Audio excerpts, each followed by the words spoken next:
নমস্কার। আমার এই নতুন পেজটিতে সকলকে অনেক অনেক স্বাগত। আমি শ্বেতা। আমার এই পেজে থাকবে আমার কিছু প্রিয় কবি ও কবিতার কিছু জানা অজানা তথ্য। আমার হাতে কিন্তু এই মুঠো ফোন আর কয়েকটি বই ছাড়া আর কিছুই নেই। এই পেজটি ভালো লাগলে ফলো, লাইক ও শেয়ার করতে ভুলবেন না যেন। আজ খুব পরিচিত একটা কবিতা নিয়ে হাজির। রবি ঠাকুরের সোনার তরী। গগনে গরজে মেঘ ঘন বরষা, কূলে একা বসে আছি নাহি ভরসা। রাশি রাশি ভাড়া ভাড়া ধান কাটা হলো সারা, ভরা নদী ক্ষুরধারা খরপর্ষা। কাটিতে কাটিতে ধান এলো বরষা। একখানি ছোট ক্ষেত আমি একেলা, চারিদিকে বাঁকা জল করিছে খেলা।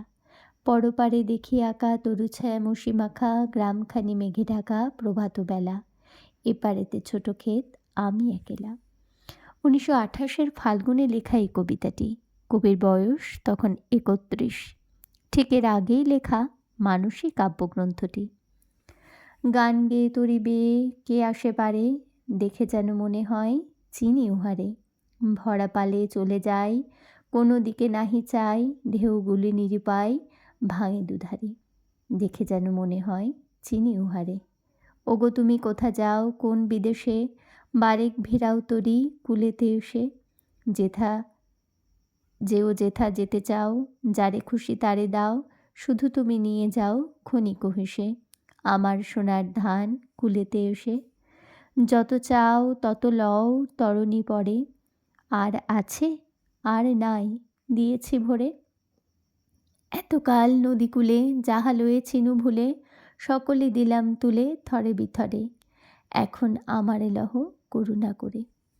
সোনার তরী একটি বিশুদ্ধ লিরিক কবিতা। কবিতাটি হয়তো কবি অথবা সকল মানুষেরই অহং বা আমির আত্মকথা। গভীর নৈরাশ্যবোধ, বিষণ্ণতা ছড়িয়ে আছে কবিতাটিতে। জন্ম মৃত্যু শাসিত মানব জীবনের এ যেন এক মর্মান্তিক নিয়তি। কবি জানিয়েছেন, সংসার আমাদের জীবনের সব কাজ গ্রহণ করে, কিন্তু আমাদিগকে তো করে না গ্রহণ।